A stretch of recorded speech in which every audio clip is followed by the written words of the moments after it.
Shooky bee.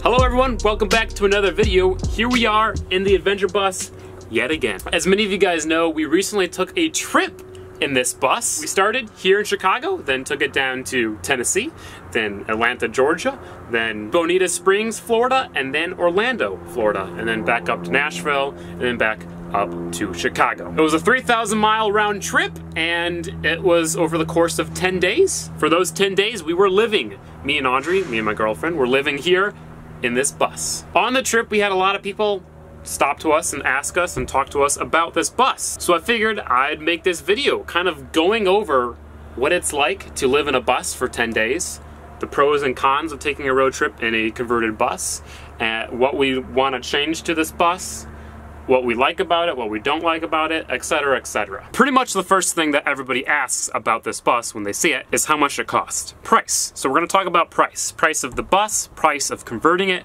price of taking it on a trip, the gas. Starting with the main thing, obviously, price of the bus. We bought this bus. It's a 2006 Ford E450 Super Duty. It's got the 6-liter turbo diesel. When we bought it, it had 90,000 miles, and we bought it for $5,500. With taxes and plates and some dealership charges, it was $6 grand. A truck with the same year, same mileage, same engine would have cost easily twice as much, $12,000 to $15,000.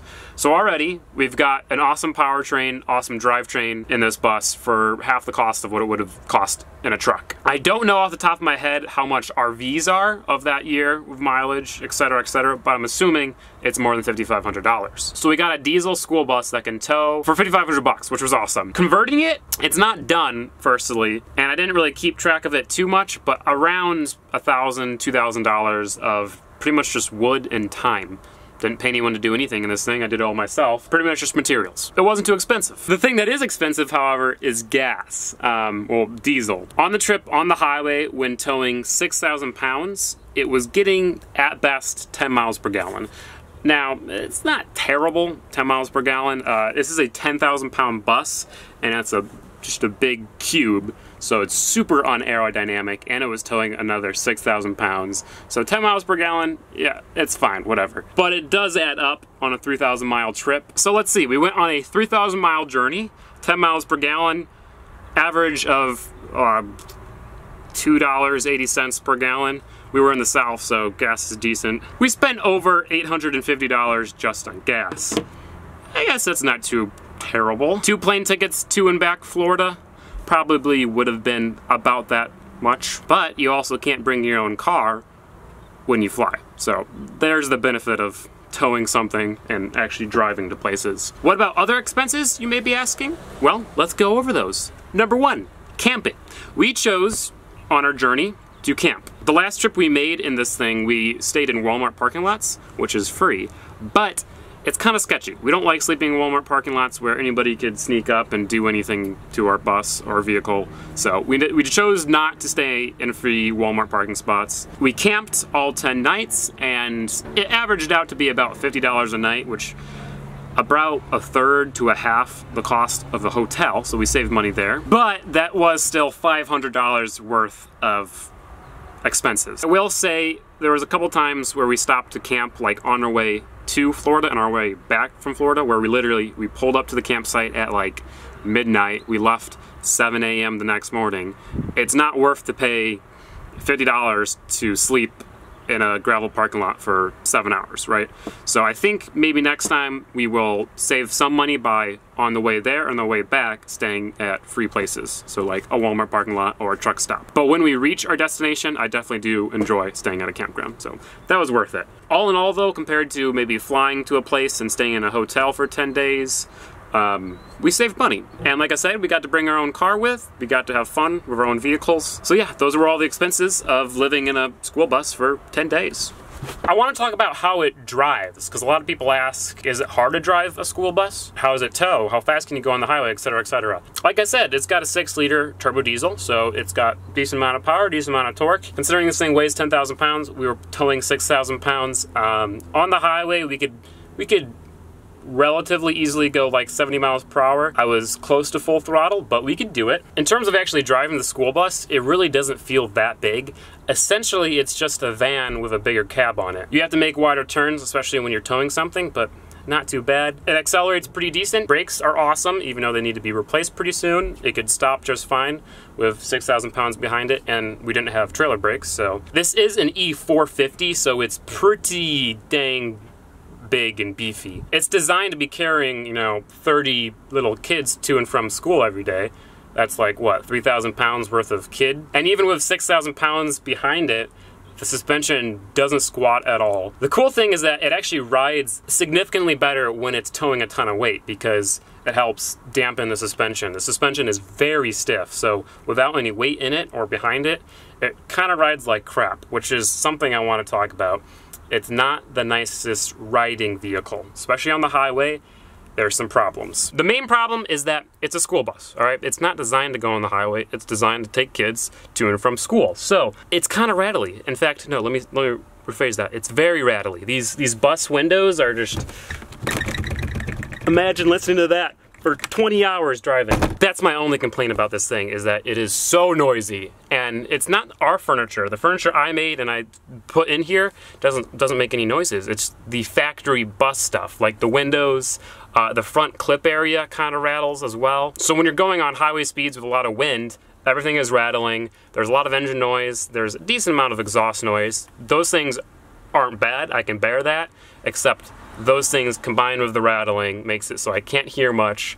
I can't listen to my music unless it's on like full blast.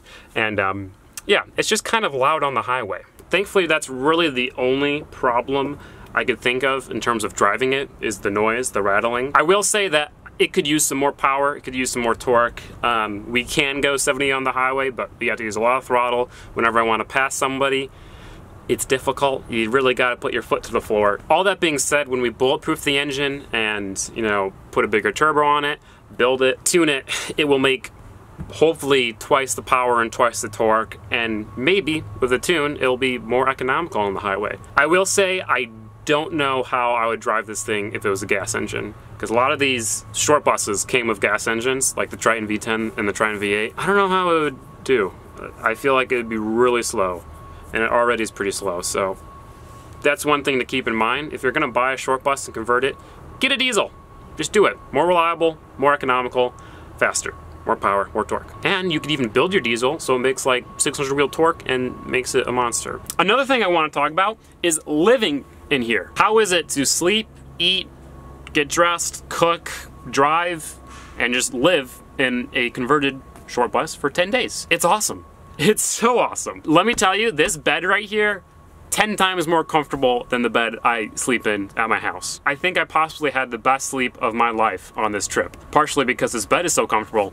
Secondly, because I was driving for all day and it just made me exhausted, so I slept really well. But it's so comfy. The table/couch here, pretty good. There was enough for 2 people to eat on it. It's a little crammed. Having carpet on this entire bus, because this entire back cab section is all carpet, there's no hardwood. The carpet is super comfortable when you're waking up, you're getting out of bed, and it's nice and warm and comfy, and it's awesome. But when you're, for instance, cooking on the campfire and you need to come in and out to get things, you have to take your shoes off every single time you come in because you don't want to get dirt all over the carpet. I just think it'd be a little bit more convenient with hardwood. The other complaint I have about living in this place was there wasn't enough storage. We didn't have anywhere to put our suitcases. We didn't have anywhere to put our dirty clothes, our clean clothes. We didn't have a refrigerator, so we had a cooler that we had to stuff in here. Our shoes were cluttered. It got pretty cluttered in here pretty quickly, but like, it wasn't too bad. It was just a little tight. So after all that, what are we gonna do? What are we gonna change? What do I wanna change? How are we gonna make it better? This is the plan. we're not going to do anything. At least we're not going to do anything this season. We're going to keep the bus exactly how it is until winter. We will go ahead and add a electrical system because there's no electrical system, so all these plugs that I have in the wall don't do anything. So we're going to add some batteries, we're going to add a power converter and a charger so we can have normal house electricity and thus have appliances, AC, heat. What we're going to do is once winter comes, we're going to strip it all out. Go completely back to a bare shell, get rid of the bed, get rid of the cabinets, get rid of this, and just rebuild it all. I want to actually do it kind of legit. The way we kind of went about things this time around, we built over the factory bus stuff. So we literally just screwed plywood over these walls, put insulation in there, and put, you know, some nice vinyl, and, you know, just kind of like built over the school bus stuff. What we're gonna do is we're gonna tear out the walls that we built, and then tear out the school bus walls, like all this aluminum, all these windows, all this electrical stuff. We're gonna tear that all out, and then we're gonna build it legit. Entirely new walls with windows that don't rattle. See those windows? Those windows don't roll down. They don't make any noise because they're solid mounted into the walls. They're awesome. That's how RVs usually have windows, something like that. Or if you look at like a tour bus or a coach bus, those are the kind of windows they have. They don't have these stupid sliding windows. We're also just gonna get rid of some of the windows in general. School buses are all windows. The entire back cab is just a window. And that makes it so it's not exactly private, and it makes it kind of awkward to build furniture. For example, our kitchen cabinets, they actually are above the window. So if you're outside looking in, you can see into the cabinet because the cabinet is taller than the window. So we'll get smaller windows over the kitchen cabinets so you don't see into the cabinet. Get rid of a window back here. Then we will rebuild our furniture. I like this bed.